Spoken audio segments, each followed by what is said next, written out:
So let me just say once again, man, thank you for joining the Simple Church, whether you are watching locally or whether you're watching again up in Arkansas or around the nation, wherever it may be, or around the globe, just like we have in France, man. Again, I am just so thankful for each and every one of y'all tuning in today.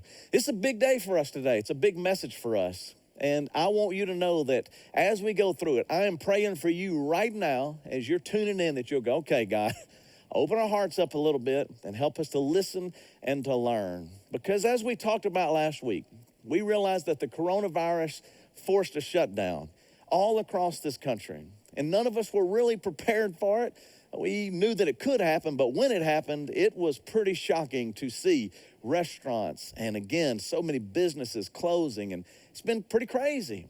And then in the midst of it, as we're trying to come out of that, an unbelievable tragedy, a horrible tragedy with George Floyd now has forced an uprising unlike we've ever seen again in modern day. And the reason I say it's unlike any other time is because there's more people participating and recognizing what's going on, blacks and whites uniting together to say, man, something's got to change.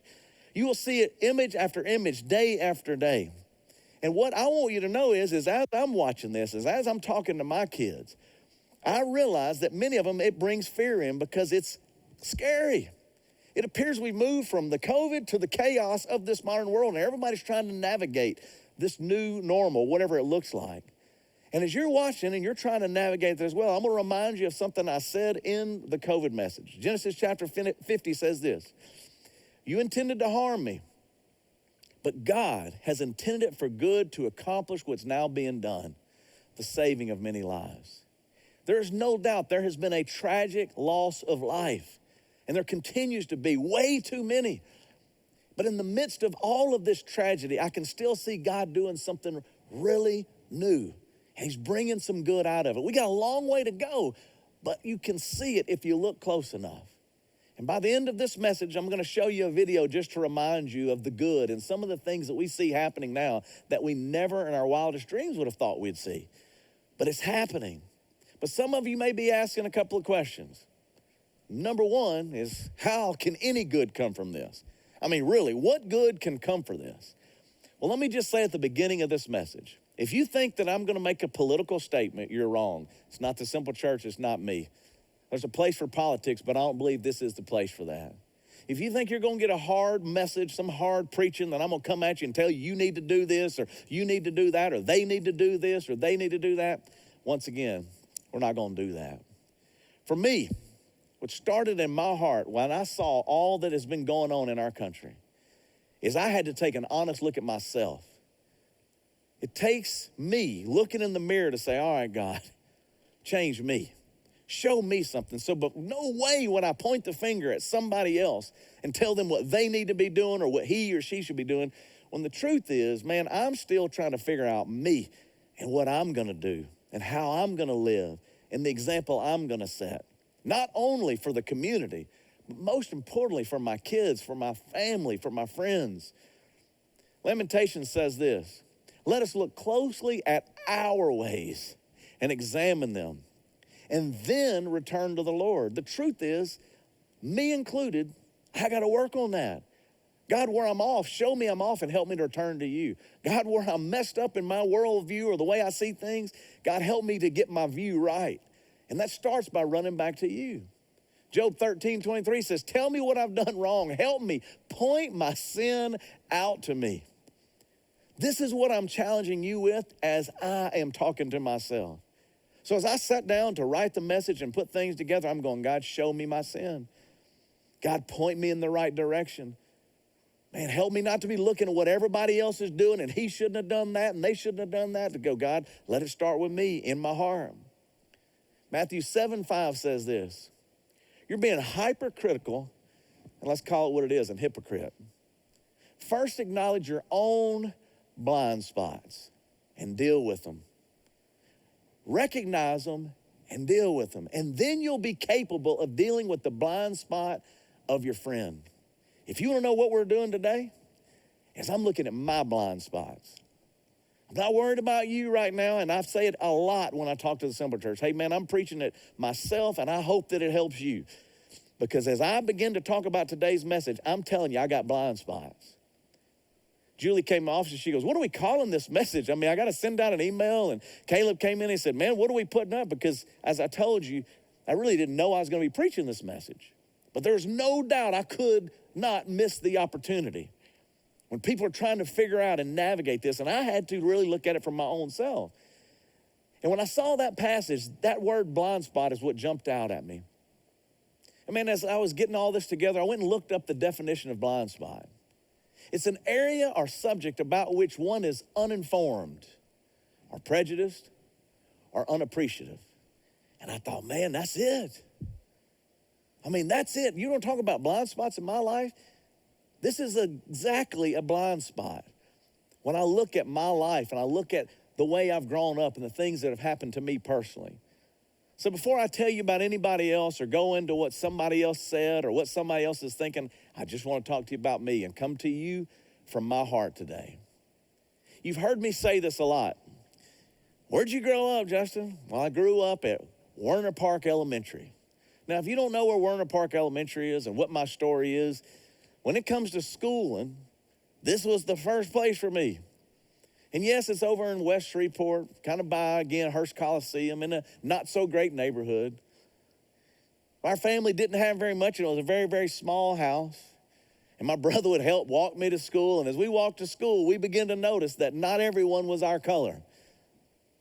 And as we began to navigate that, there was no real big deal because when you're young, man, it wasn't a big deal at all. You play with whoever you want to play with. You hang out with who you hang out with. Man, you enjoy your life. You don't think much about it. Your instructors and your teachers, man, it doesn't matter what color they are. The only thing I remember about Werner Park as far as someone that stood out to me was this was my PE coach. Are you ready for this?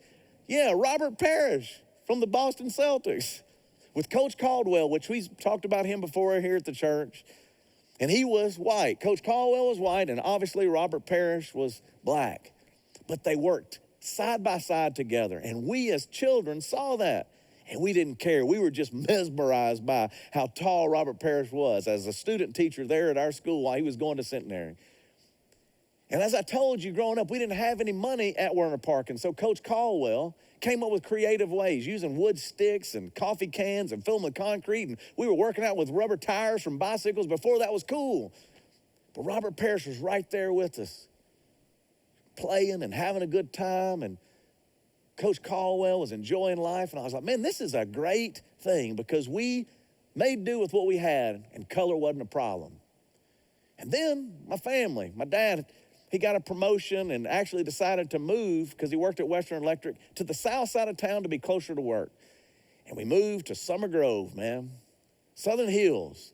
And in that whole process, something changed. There wasn't as many black people in that neighborhood or in those schools. There were some, but not very many. And where I noticed is when I played baseball. And when I looked at my baseball team, guess what? We were all white. Wasn't any black kids on our baseball team. And this is, again, in elementary. Here I am on the far side over there, just a little kid trying to figure it out. And moving from Werner Park, which was, again, having black kids and white kids playing together, to Summer Grove, where it wasn't so much that way. So as we moved to, quote, a better neighborhood, things began to change. As I told you before, and in the podcast, I talk a lot about this with me and my brother. When we moved from that little house on Randolph to the house in Savannah, we had air conditioning for the first time because I'd only grown up with an attic fan. Didn't know anything different.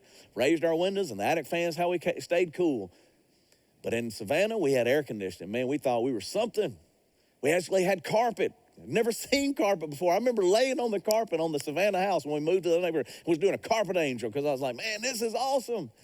And then my mom took us into the bathroom and she said, let me show you something really crazy. And I was like, what's that? We walked in and there was a way that water came out of the wall. It was a shower. Now that may sound crazy to you, but when we made that move, I had never seen any of those things. I'd never seen air conditioning, never experienced it in a house. I'd never seen carpet. I'd never seen a shower. Now you go, man, you old. A lot of those young people go, man, that's an old dude. Well, listen, that's just the way it was. Partly maybe what it was growing up in our life is it was poverty. We didn't have a whole lot of money, so we were thankful for what we had. And then when we moved up, man, it was like, man, this is nice. Some of my closest friends to this day are still those relationships from this team. I mean, we went and hung out yesterday for a little bit, had some time with them, and a lot of those people watching from around the world are some of these people I grew up with in South Shreveport. But this is the thing, it didn't end there. That was just elementary. And so as we began to move, I went to Ridgewood for my 7th grade year. And then something happened in 1983 when I was moving into my 8th grade year. You go, what happened? Something called desegregation, I believe is what they called it. And they actually put us on buses from South Shreveport and bused us over to Oak Terrace, which was back on the west side of town. And the reason they were doing this is Ridgewood was a primarily white school, and Oak Terrace was a primarily black school. And so they were trying to put people back together again. Now, I got to be honest with you. I didn't really know what to expect. I had grown up at Werner Park, so I didn't have any prejudice in my mind. I didn't have any problem with that. But as I began to get older and I began to go in this environment, I began to get the real picture. It wasn't going to be easy. As a matter of fact, when we looked at the football team, I'll show you a picture of the football team just to give you an idea. I wasn't playing football because I was scrawny, little, but I was a manager, you know what I'm saying? And so when I got on that, I realized real quick that, man, that's different. The color was back into my life. And those relationships, it was tense at times because many of those black kids weren't really excited about the white kids being bused into their school. And then it went into another level because even the clubs that we were joining and being a part of, you could see it very clearly. There were white kids on one side and black kids on another side. This was called the Builders Club. So I called my friends. I said, man, send me our Oak Terrace yearbook and let me take a picture. And if you'll notice, almost clearly as ever, the black kids are standing on one side and the white kids are on the other side. There's only a few black kids even on the side of where the white kids were. And that picture right there was just a symbol of what was happening as we were merging back together. I remember when we got to that place, I was a little scared. I was a little mad. I was a little frustrated because I'm going, man, why are we having to get on a bus and ride 30 minutes all the way across town? And they were going, why are these kids coming into our school? And here we were merging together, and it was a little weird, and there were some tensions. Now, some of my friends have told me even recently, like, man, it was more than tension. There were some fights going on. I'm like, I remember that. And it was because, again, it was a forced merger. And in that process, man, it was not smooth. It was complicated. And then I only had 1 year at Oak Terrace. It was back to Southwood High School. And you go, well, what was Southwood like? Once again, predominantly white, but we had some black kids there. And in that mix, there was still some tension, maybe left over from the 83 situation. I said on the podcast, and I spoke wrongly as I talked to Wendell, I was like, man, I don't remember a whole lot of tension when I got to Southwood. And once again, some of my friends listened to the podcast and said, are you crazy?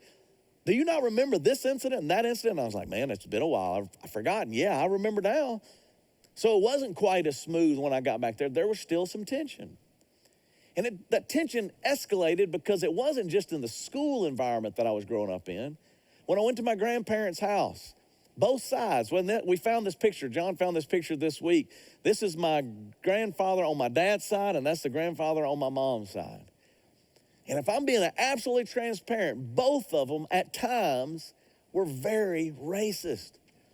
They would say things that were inappropriate. Maybe it's their generation, maybe it's the way they grew up, but either way, it's not right. But as a kid, I can vividly remember some of those moments. So now it wasn't just at school that I was struggling with this.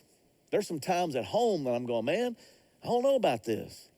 But where I give it to my mom and to my dad is they would see that and they would hear that. And as weird as this picture is, we look a little odd here, but about this age, you can put up the picture of my family if you got it, is just the idea that as we're growing up, my parents are going, that's not the way we're going to treat people. This is not the way that it's going to go. So even though my grandparents may have said something, my parents were trying to go, all right, now wait a second. We don't really treat people that way. So here I am now in the world. This is me looking in the mirror going, man, where am I on all this stuff going on? Where are my emotions and my feelings? And God show me and teach me and walk me through this. So as I'm writing all this out this week, I'm walking through all of that. And then I looked at my life. I can honestly say that the majority of my life, I went to white churches. Very few blacks in the churches we grew up in. When I look at the neighborhoods that I lived in, only from my early age did we have any really black people in our neighborhoods, because as we moved on, it was fewer and fewer. Now you may be asking, why in the world would I tell you all this? It's because as I told you at the beginning of the message, this pastor has blind spots. And I don't want to pretend that I have the answer or that I'm some smart guy or I'm going to show you how to do something. I'm just telling you this, I got to deal with them. So as you're sitting there, whether it's in a Johnny's Pizza or whether you're in a restaurant or at a home watching or wherever you are, I'm as transparent as I can be to say today. And say, I think today is a great reminder for all of us to deal with them. The blind spots that we have in our life, the prejudice moments that we have or the thoughts that we have. Because I can understand that. When I look at different situations of being unappreciative, as that definition said, I can be there. So I'm going, all right, God, help me deal with them. But then I know what some of you are asking, because this was my next question. How am I going to deal with them? I mean, if you're telling me I got to deal with them, and I'm telling myself, Justin, you really got to deal with some of the stuff you've grown up with and some of the feelings that you've had and some of the things that you really are watching and trying to figure that out. Because as I'm raising my kids up, I can tell you 100%, we don't deal with racism in our house. We don't like it. We don't put up with it because that's not who we want to be as parents. But when I come back to my life, I can still feel some of those seeds or some of those thoughts come up. I'm like, man, God, I don't want that in my life. So then here is the challenge for me. And I hope it helps you, but here's what Justin's working on. Because as I know I got blind spots, I'm like, all right, God, what can I do? I want you to examine me. I want you to show me. And he showed me. Some of it not so pretty what he showed me. So I'm like, all right, God, what do I got to do? He said, number one, I want you to look from my perspective, from God's perspective. So maybe this helps you today. So when you start, well, my parents said this or my parents thought that. Let's take our parents out of this. Well, my grandparents said this or let's take grandparents out of it. So then we come back and say, well, yeah, but okay, let's take you out of it for a second. Acts 17:26. From one human being, he created all races of people. And he made them live throughout the whole earth. So what is that saying? It's saying, wait a second, if you're looking from God's perspective, he created all of us. God says we are one race, and it is called the human race. So when you go, yeah, but they're different, whoever you think is different, I'm telling you, God's saying to me, Justin, we are one race. One race is the human race. Galatians, if you go, well, okay, I hear that. Let me give some more. Galatians chapter 3. In Christ's family, the church, Christians, there can be no division into Jew or non-Jew, slave and free, male and female. Among us, you are all equal. You don't know where we get this from? This idea of equality? It's not some group that you like or dislike. It's not some political party that you like or dislike. The Bible is absolutely clear. We're equal. God created us one race. Romans 2:11 says this, God does not show favoritism. Now, why would these scriptures be in there in the New Testament? Because thousands of years ago, just like today, there was division. There were arguments. Jews better. Gentiles are lost. They don't know what's going on. Samaritans are trash because they were a different race. And in the midst of all of this tension, the enemy has been at work from the very beginning trying to divide. I have had the privilege of going around this country and seeing some beautiful country and some beautiful people. And one of the most challenging, hardest things I've ever seen is when we went to Rwanda, Africa, where millions of people living in a very tight space, even the same skin color, began to ostracize and point the finger and say, they're not like me. And they killed them over it. Genocide happened. And I'm going, how in the world could this happen when they look the same? No, they don't look the same. They would argue, no, we're different. I have a different nose than you. But how in the world? Because the enemy wants nothing more than for us to be separate. And when you walk into a country like Africa, Rwanda specifically, and you walk in and you see that tension and you feel that tension, and they have signs everywhere, never again, never again. I'm looking at our country and going, how could we in this country have been through what we've been through? Because, man, we're sinful people. And we think we know, and we think we're better, or we think, because why? The color of our skin, or the shape of our face, or even the shape of your nose. How foolish, how silly, how unbelievable. But yet it's happening because the enemy knows. That's why I keep looking back at Scripture. When you look at Acts chapter 10, you know, I'm sure that this is highly irregular, that Jews just don't do this. Visit and relax with people of another race. But God has shown me that no race is better than any other.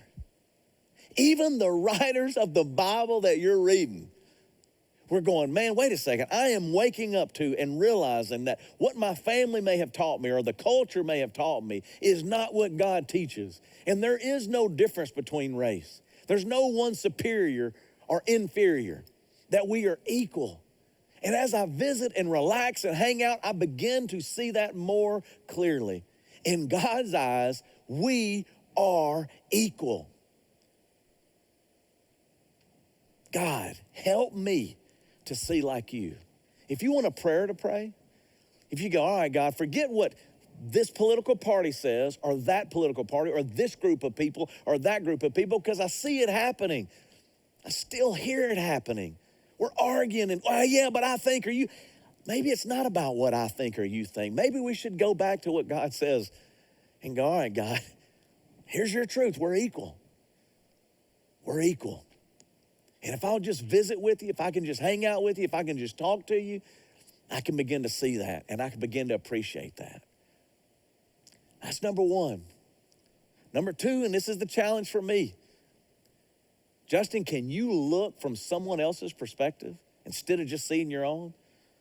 So as I go back and as I told you my story and walk through my life, my challenge now is to go, okay, Justin, that's your story.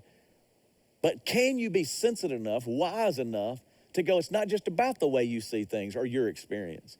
Maybe I could learn from someone else's experience. As that scripture said, can I visit and relax with my friends to just listen and learn? That's what the scripture said. And guess what I did this past week? Exactly that. Made some phone calls. One to my dear friend, Wendell Holmes, who is not the same color as me. He's black. You know, I've never really, again, went there, thought of that. I love him. I know he's a different color. I recognize he's a different color, but it's never bugged me. I've never thought anything about it. I just love the dude. So we pick together, we play together, we have a good time, man. And here's what's really special about that. Through that relationship, he would say, hey, man, here's what's going on at Second Mount Zion, a church in Cedar Grove that we partner with for over 10 years. Me and Wendell have been friends for over 10 years, and this is the picture. The only reason we have it is because I had to dig through all my archives. It's the only picture I have of us going there the first time over to Cedar Grove on one of our do-good days. At that time, we called it Don't Go to Church. You may remember that if you were around the beginning. I said, don't go to church, be the church. That was the first series that was launching the do-good stuff. And I was like, man, I got to go lead that out myself. And so I went and talked to Wendell. I was like, hey, Wendell, man, can we come over and do some projects? Bill went with me, had a team of people. Again, Lane and them delivered flowers. Some of us, this was the very beginning. And early on, I was working on just listening. And so I was like, man, what needs do you have at Second Mount Zion? Is there anything I can do for you? He's like, man, our fellowship hall, we don't have really chairs. We don't really have some tables. And so we, 10 plus years ago, just from listening, began to try to meet those needs. And still to this day, Wendell goes, man, I'll never forget. Our people were skeptical because Second Mount Zion was like, who's coming? What are they doing? But when we pulled up and started loving on each other and just listening and hanging out, it began to change things. That's been over 10 years ago. So when all this started happening, I was like, Wendell, we got to sit down and talk about it, man.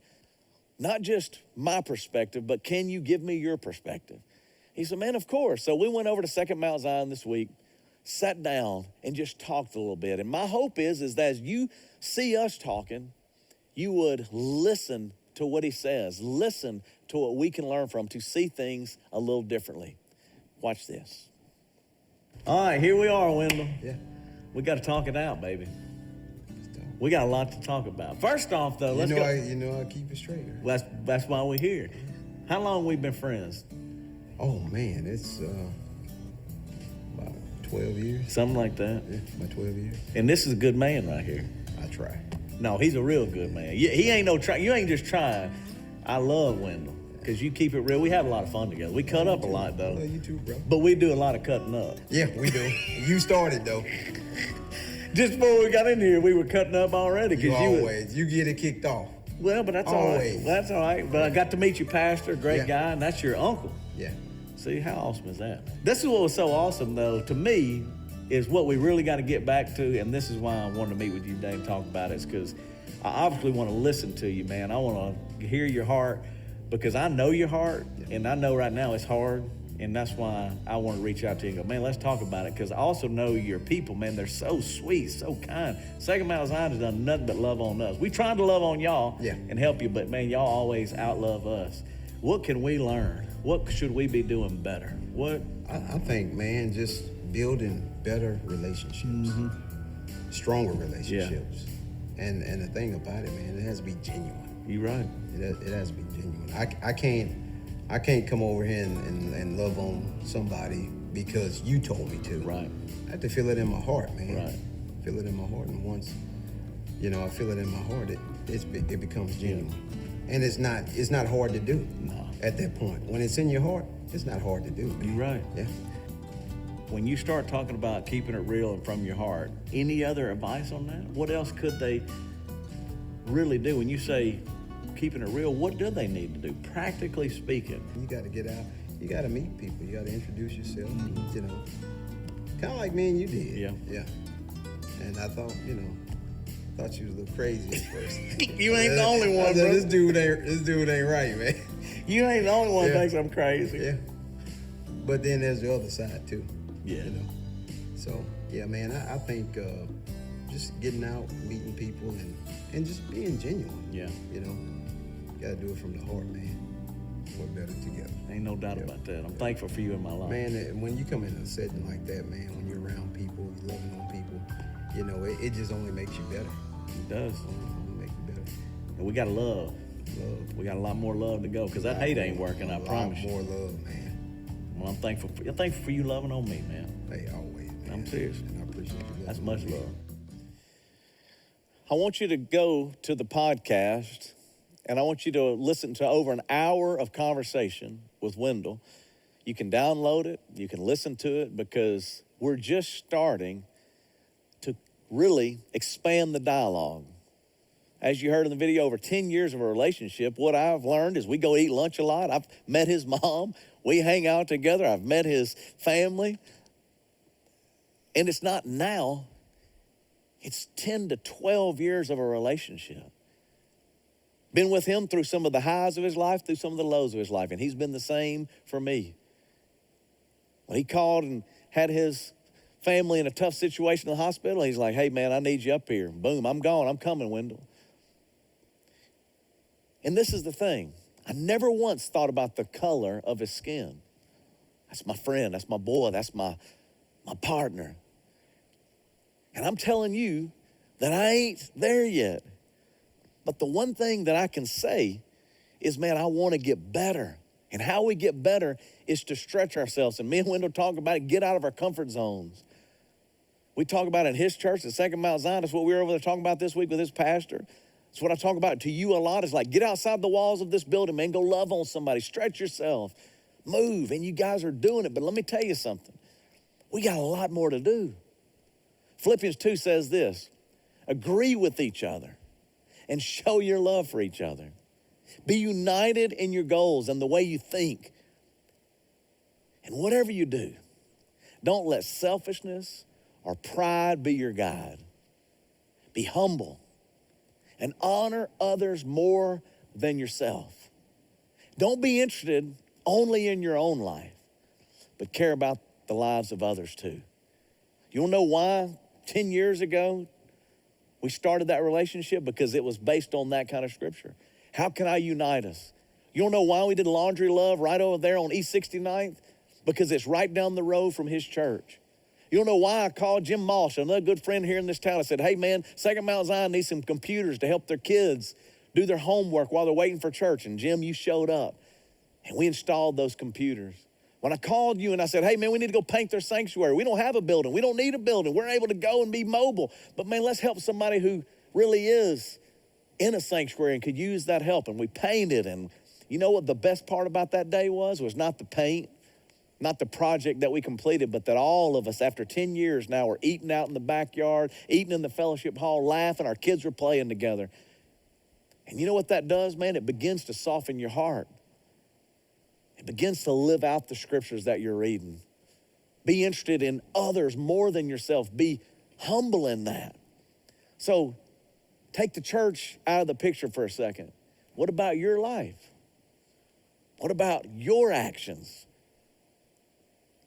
For even more perspective, I went to a younger black man that I had the privilege of meeting, and his mom, which is an amazing family. But this is Z. And this is Z when we were in Guatemala. He is a baseball player at Southern. One of the most outstanding men of that trip. Bowens and Tuchek, all of us, we all got to hang out. People I grew up with. All of these families sent their kids with Robert and I down to Guatemala to do a baseball clinic, and it was a blast. But Z was the only black kid that went. And let me tell you something. You think he cared? Not at all. Do you think he was the light of our group? Absolutely. Do you think we all had a good time together? Absolutely. And what we learned was, even through those dialogues, he's like, man, I've always been around white kids. And I was like, why is he? He said, man, when you play baseball, there's not a lot of black kids playing baseball. So as I played baseball, that became my world. And let me tell you something. What I learned from even them as we were on that trip is, man, that love for each other is genuine because they've played together for a long time. So I wanted to go listen and learn from someone younger. Wendell, we a little older, but here's Z, someone in college. Listen to his heart as we talk about the current issues right now. From a dear friend, here is Z. Check this out. My name is Avery Moore, also known as Z. I'm a baseball player at Southern University. Guatemala was awesome. It was good to see new faces and old faces and get to reconnect, all for a greater purpose. I had the time of my life, and I told Mr. Robin that as soon as we're lined up to go again, I want to be there. The second best part about being in Guatemala was just being surrounded by other baseball players, getting to show little kids that we couldn't even speak the same language as, how to play the sport we love. And seeing them just so young. I started playing baseball when I was 5-ish. Yeah, mostly, it's a predominantly white sport, so obviously mostly had white teammates. But I think one thing about sports itself is, it's one thing where when people say they don't see color, I actually believe them in that aspect because teammates are teammates, you know what I'm saying? So I mean, you're gonna, obviously, just like people in life, you're gonna have great teammates, you're gonna have terrible teammates, selfish, unselfish, biased, closed-minded, open-minded. But I feel like sports sometimes is just a whole different world because you connect in a completely different way. It actually makes me wonder how we got where we are right now, honestly, because obviously there's different people with different points of view and everything. I'm not gonna see how other people see it, just how other people aren't gonna see how I see it. And everybody's every day is so different. But I'm realizing how hard it must have been for just as recent as my dad, not even my grandparents. And as far as we come today, I honestly don't even understand how they put up with a lot that they did, because some things that I feel and I know black people and other people of color that feel on an everyday basis, and that's just subtle things compared to things that they experienced back then that were illegal, you know. So I think we still have many more steps to take, and we've come a long way, and there's different ways to go about it and different ways to do it. But I think there's just a lot of voices finally being heard that have been quiet for so long. I would tell a white teammate or another white person sitting here, opposed to trying not to see color and see deeper than it. See beyond what's just at the surface. See how they might feel on an everyday basis. See what they may be going through. See all of that and feel it and help them and stand up against it in any way, fashion, shape, or form. If you have a platform, use it. And just realize that being silent or saying that you're not taking a side is still choosing a side. Speak up in the face of many racism and injustices, and just keep pushing, keep fighting. There will be a change. I truly believe that. Telling you, man, that's why I love that kid, man. He is a great kid, sharp, smart. But just listening to him and learning from him, it's key for me. So my challenge is, hopefully as you're watching these, you go, okay, I get it, because maybe you don't have relationships with black people. You don't have close friends. I can tell you, my life is better because of Wendell and because of Z. And it got even better when I got to meet his mom. Me and Robin went out to film this video because obviously Robin had reached out to her mom to say, hey, we're going to take care of your boy, but will you let him go on this trip? And so they had a bond that happened from mom to mom. And so we sat Robin down with Miss Tammy and just said, hey, can y'all talk it out and help us understand, not just from two guys' perspective, but from a mother's perspective, raising Z, everything that she sees going on. Can we just listen to you? Will you speak to us? And here is that interview with Robin and Miss Tammy. Watch this.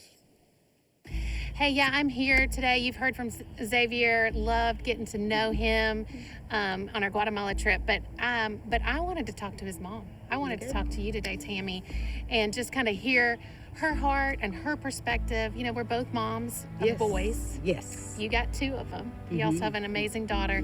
But I know, you know things about raising a son that I don't know just because you're black. And I want to learn from you. I want to know, and as many people might think that's crazy. That's I can't believe you're asking that, Robin. No, it's really my heart. I want to learn and lean in and listen. I got you, Robin. I really thank you for this opportunity. I thank you for opening your heart to listen in Simple Church. I really do, because I know that this is where it will start. You asked me, what do I know about God that you don't know? That's an interesting question. I'm thinking about it. I don't think there's anything that I know about God that you don't know. What I know more about is raising a black son, and raising a black son who's godly. Yeah. And what I do know is that God feels the same way about my black son as he does your white son. Yes. See, that's what I know. I was under the assumption that particularly everybody that was a Christian knew that. Yeah. That's what I'm not sure of. That's actually what I'm not sure of. Yeah. But that's what I know. That was profound to me when you said that there are many of us concerned about being peacekeepers instead of peacemakers. Yeah. There's a huge difference. Huge. Oh my. Because peacekeepers do just that. Stay under the radar, stay silent, don't ruffle anything up. Peacemakers, that's a hard job. Yeah. That is a hard job, and that's the job that we're doing right now. Right. We're not just intending to be peacekeepers, we're intending to be peacemakers, because peacekeeping obviously has not worked. No. It's just as simple and it's just as difficult. Literally, love thy neighbor as thyself. If you literally would stop and take the time to put anybody, not just the Xaviers that you already know. So you got to get the Xaviers that you don't know. When he walks in or she walks in, not the Cassidy, my daughter, you already know. The Cassidy you don't know. Not the Tammy you already know, the Tammy you don't know. If you literally just take one moment and pretend that is you, and vice versa, but just 1 minute and pretend that that is you, I guarantee you will break some barriers. I guarantee you. You can do it 6 feet apart. I guarantee you. The same thing that you would do for yourself or your children, the same opportunities, the same chances. If you just give a chance, if you just, for a moment, and I mean literally, if that means giving them the opportunity to work this internship, if they have the same credentials, give it. Put it out, whatever it means. If that means they're trying to get admitted to this college and you're on the board and you're having the interview, I need for you not to see that Xavier is black, Cassidy is black, or the ones. I know you literally can see that they're black. I got that. I had a friend say that the other day. I don't see black and white when she saw my daughter and a friend. Well, I told her I do. Yeah. I can easily see one of them's black and one of them's white. But what I can do, even more, is I can see beyond them being black and white. That's all I need you to do. If every one of us does that, if you do that, there's no way that you treat yourself with a certain level of bias, at least without not giving yourself a chance. No, not one of us. Man, that's why I love Tammy. See beyond black and white. We're going to put the full interviews on the YouTube page, Simple Church, so you can see, because there's so much good stuff, and we had to edit it down, obviously, for today. But for Z and for Tammy and for Wendell, thank you for taking time to help us see beyond black and white, and then to take action. If you go, well, Justin, is this really what today's message is about? I remember I'm talking to myself. I got to see from God's perspective, and I got to see from others' perspective, particularly from the black person's perspective. But I also have to take responsibility, and I have to take action. I have to. So the reason I would change the schedule and not go to the sermon series that we had planned and take action today is because it's one way that I can. It's one way for me to go and meet with friends and go, can you sit down with me? I want to listen and learn. Can you get on this podcast? Miss Tammy, can you meet with us? Z, can you meet with us? I'll tell you one other way. When I saw all this going on, when I left church last week, and everything is unfolding the way it's going down, not the COVID situation now, but because of the George Floyd situation and the riots and the protest and all that's going on, it broke my heart. And so I began to call my black friends, take responsibility. And I called Daryl Graham. He was one of the first that I called. And I said, Daryl, I just want to apologize, man. He said, man, what you mean apologize? I said, Daryl, I just got to let you know, man, I'm sorry for what's going on. I'm sorry if I've ever treated you or said anything. Or he's like, man, stop. No, that ain't it, man. And so as we begin to just listen and talk, I said, man, would you sit down with us again, and can I do a video with you? Because you're in the church. He's a greeter at the front door. And what he's about to say, and as we work through, I want you to listen real close. Wendell, Second Mount Zion, Tammy and Z, they go to another church, but they go with us on our trips and stuff. But Daryl's in this church and has been in this church for a long time. So everybody sitting on the couch or sitting in a restaurant, I want you to just tune in and listen. Because some of the things that he said broke my heart about us in this building. And when I tell you take responsibility and take action, I'm praying that after we learn, listen, we can now put it into action. Some of the things that they say to us. Listen from Daryl now and what he says. Watch.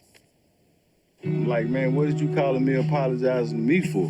Man, you my buddy, man. I've been knowing you, man, for so long, man, and when I look at you just and I don't look at black and white, man, you just a dude. You know what I'm saying? I judge you off your character just like you judge me off my character.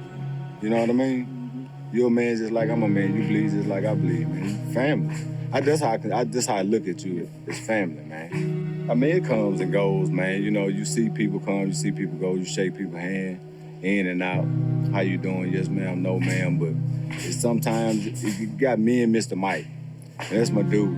Mr. Mike might be sending here a white guy. You know what I mean? He might be on this door, I might be on this door.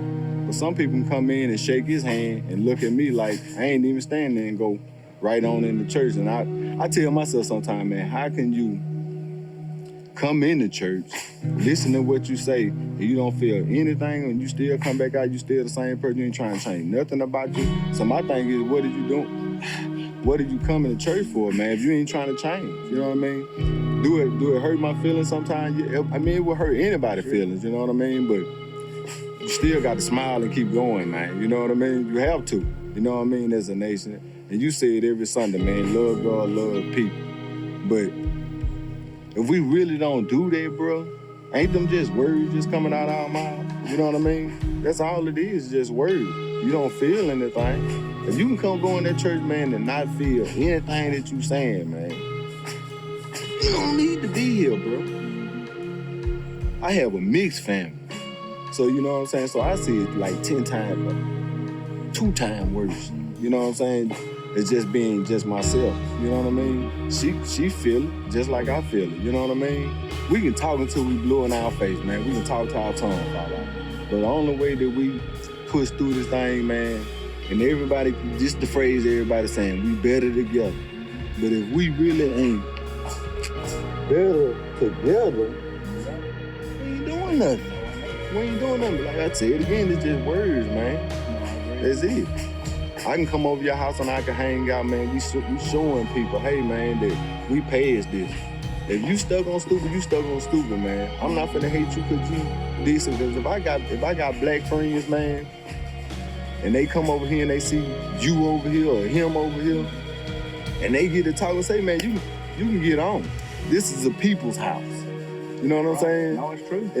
And when you come here, I feel like that you're a family anyway. You know what I mean? If you're good people, I feel like you're family anyway, man. So that's just how I was raised, period, man. You keep cooking like you're cooking, I'm definitely You so crazy. you so Dude, I crazy. just had the best pork chop I've ever eaten in my life. Oh.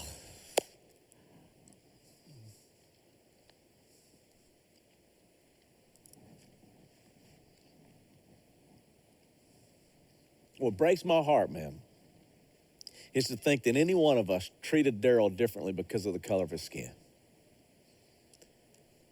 Man, I didn't start this church, man, to be a black or a white church. I started this church to change our community and hopefully change the world. And my hope and my prayer is that when we do get back together, that crap's gone. You get over that, man. And if you don't like that, find another church. Go find you an all-white church. Don't come back in here. You want to talk about taking action? And the reason why is because, man, we're supposed to be unified. We're supposed to be loving all people. And I'm going to tell you won't find a better guy than Daryl's. He made mistakes, yeah, and we've been there for him every step of the way to remind him, don't you give up on yourself. God's got a plan for you. Because guess what? I've made mistakes too. Have you ever made mistakes? Absolutely. And this is why today matters. This is why you preach on it. This is why you talk about it. It's because Justin's still got to lead the way. I got to take action. And so this is why I'm telling you, man, you take action for you. You take action for your life, for your family, the way you speak, the way you treat people. Because when you get Daryl with you, you'll realize, dude, that's one of the best dudes you ever spend life with. When you get Z with you, Miss Tammy with you, and Wendell with you, man, these are some good, solid, God-loving people that I want to do life with, that I will do life with. John 17 says this, my prayer is this for all of them, all of us, black, white, yellow, brown, it don't matter, that we will be of one heart and of one mind. So they will be in us, and the world will believe you sent me. You know what Jesus is saying? At a time like this, how we're going to change the world is when we come together and it says a message to the world. Regardless of how you grew up, regardless of what your family did or your family thought this or whatever, maybe, just maybe, we should look at what Daryl said. That how can we listen to it and it not affect us? How can we listen to it and not change us? Open your heart up to the Holy Spirit. Say, God, start with me. I started this message saying that's what I'm saying to me. I still got to get better. I still want to get better. I want to be one. Some of you already, I'm not going to lie to you because I know you. As soon as we had Trey and Tiffany on and they're singing, man, I ain't seen them before. Where are they coming? Because, dude, they're our friends. And we said, dude, we need to show some unity on the stage. Man, would you come and sing with us? You know I will, man. I got your back. You've seen Eric, who's been playing keys. Dude, I'm with y'all. You've seen Larry on the drums. I'm with you. Not because they're black, because they're our friends. We're like, dude, play with us, man. Man, I'm telling you, music is a great equalizer. Food is a great equalizer. That's why I'm picking with Daryl. I'm like, Daryl, that's the best thing I've ever eaten in my life. I hope one day he can open a restaurant and we can all go and participate in that. Why? Because, dude, I believe in him. And the world needs to see that. All people will know that you are my followers if you love each other. Hate ain't going to be it. It ain't winning. And guess where that love starts? With you and me. And I'm going to give you a little preview. Preview of what? Heaven. Let's take a little look into heaven so we can all look at it. Revelation 7:9. Then I looked and there was a large crowd of people. There were so many people that no one could count them all. Man, that's a good sign right there. They were from every nation, every tribe, every race of people, and every language on earth. They were standing before the throne and before the Lamb. Dude, if you don't like it here, you ain't gonna like it in heaven. If you can't get along with people here, regardless of color or whatever, why do I love the Simple Church? Because we're going to Haiti, where there's black people, Honduras, where there's brown people, Cedar Grove, where there's black people, Africa, where there's black people. Dude, we've been doing this for a long time, but let me tell you something. It's one thing to do it out there. We got to do it in this building. And they need to feel just as equal and just as welcome as any other color, regardless of who they are. And that starts with us, because that's the way heaven is. Well, Justin, do you have anything for us before we get out here? Yeah, Revelation 21:4. You ready for this? Jesus says he will wipe away, this is heaven, he will wipe away every tear from their eyes. Because, man, there's some injustice on this earth, and there's some pain on this earth, and don't ignore it and don't downplay it because, dude, it is hurtful and it is painful. And one day Jesus says, I'm going to make that right. There'll be no more pain, no more sadness, no more crying, no more pain. The old ways are gone. I can't wait for that. But guess what? While we're still here, while me and you are still here, I believe it is our chance to be the healer that Jesus speaks of in Revelation. It is your chance and my chance to wipe away every tear that we see. And how do we do that? By being Jesus to the people that we come in contact with. Black, white, yellow, brown, it makes no difference. Revelation 21, it just says right here, I see the moon, I see the stars, and I see the way you've created everything and why people are so important to you. But you made them all races, almost like God's crowned them with the glory and the honor, right? But you also put them in charge of everything that you've made. You put everything under their control. Let me tell you something. You know what that says? Me and you have control. We are in authority on this earth. We have the responsibility to lead equality and change. You may not like it. You may not want to do it. I'm going to just tell you something. I think if you say you love Jesus and you're following Jesus like I am, I'm like, dude, how can I not? And how can you not? And what do? You empathize. You use kind words instead of hurtful words. You become part of the solution. Well, what if we fail? I don't know if we can really do this. 1 Corinthians 13:8 says this, love never fails. You're not going to fail with love. As I wrap up, as I was preparing for this message, man, I can't help but think about Martin Luther King Jr. I ran across this postcard that he wrote out. Love is the greatest force in the universe. It's the heartbeat of the moral cosmos. He who loves is the participant in the very being of God. And I could not help but think about in all of the things that he did, and when people were beating them, Martin Luther King would say, man, we got to keep loving. So I did a little more research because I wasn't a part of that. Man, I was too young. But as you listen to his messages and his sermons and you see the way he lived, it was never in violence or anger. It was in this love. It could have been anger because it was righteous anger at that point, but it wasn't in aggression or violence towards someone. The violence was coming back at them. But yet here he was preaching the message of love. And so what I did, just to end with today, is I found one of those sermons. Not the I Have a Dream speech you've all heard of, but another sermon that he spoke to on love. And what I've done for you is I put that speech together with images today. And if you want to know if love's going to work, if love is going to change things, let me just show you and remind you of what it looks like when love is in action, even in the midst of everything we're seeing right now. Listen and watch. Check this out.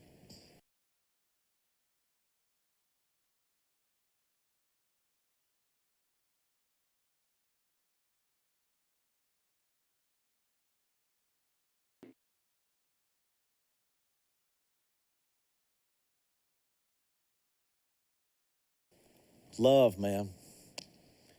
Love. Matthew 5:9, happy are those who work for peace. Man, we got some work to do. They're the ones that will be called the children of God. Man, would you work with me? I got some work to do. It ain't just you, man, it's me. And we got some work to do. Galatians 6:9, don't get tired of doing what's right. Don't get tired of doing good. If we don't give up, in time, we will see a harvest. Man, we'll see a change. But you can be a part of it. Don't miss it. Don't miss it. Don't you dare give up. Would you pray with me? God, I pray for every police officer in this community and around this community, this world, God, this nation. I pray, God, for every black person in this community. God, in the tension that sometimes is rising up, but yet I see how you're doing something good. When you see a video like this, God, what the enemy meant for harm, God, you're turning around for good. God, I think about our church and that some people have treated people like Daryl differently. God, it breaks my heart. God, let us change. Let that change start with me. Let it start, God, with individuals in this community. Help us, God, not to focus on politics. Politics ain't never solved the problem, God. If that had been the case, it'd be different today. It starts with Christians who are following what you call us to do. Check it out. And that is to love our neighbor. God, to be humble and consider others better than ourselves. God, it starts with us sacrificing for others and dying to ourselves and becoming one so that the world sees you. God, come into our life and change us so that we can be a part of that. And let it begin today. I thank you again for those watching, wherever they're watching from. I pray, God, if they've never received you, that's the key, is to ask Jesus to come into our lives, God. And when you come into our lives, it begins to change us. We can't keep living that way. Help us, God, to be committed to you, to follow you. And God, I pray that if someone's ready to do that, today would be their day. They say, Jesus, I can't do it on my own, man. I've had too much. I need you to come in and change me. You'll meet them right where they're at. And God, when we do that, we would begin to follow you, and we would begin to act like you, and we'd begin to treat people the way that you did. We would be your hands, your feet, your mouthpiece, and we would wipe away the tears until the day, God, we're united in heaven. Help us, God, not to miss it, and help us to bring a little heaven on this earth. Your will be done on this earth as it is in heaven, God. Help us to do it on this earth. In Jesus' name we pray, amen. Can I get an amen somewhere? One time, come on. There's a couple of people in here, and I hope we heard you out there in the restaurants and all that. You're like, hurry up, dude, we need to eat. Dude, you gonna eat, baby. Patience. We're finna kick off the post show, but please email us, communicate with us, tell us what you need, how we can help you. For all of my friends that helped us do the videos and stuff, thank you. Adam, you did a great job editing and all that down. But again, Z and Wendell and Tammy and Daryl, I love y'all, dude, and there's so many more. Marcus, thanks for taking my call today this week as well. I love you, dude. We're gonna get together and we're gonna make it right. Tiffany, Trey, thanks for playing with us. Easy E, you always on our stage, baby. Larry, we love you. Thank y'all for being a part of helping us be more diverse. Until next week, what do we say? Peace, and I mean it, peace. Hey guys, thanks for watching our service today. And if you want to keep up with what we're doing, be sure to follow our Instagram and our Facebook. Don't worry if you don't have any social media. We have a text update. All you gotta do is go to your phone and type in simple updates to 77222. Also, if you want to know more about the backstage of the Simple Church, you can always listen to our podcast, Backstage with the Simple Church. We have a lot of information, a lot of staff being interviewed, and kind of the background how we run things. So we hope you enjoyed the service today, and we love you, and we'll see you next week. Peace.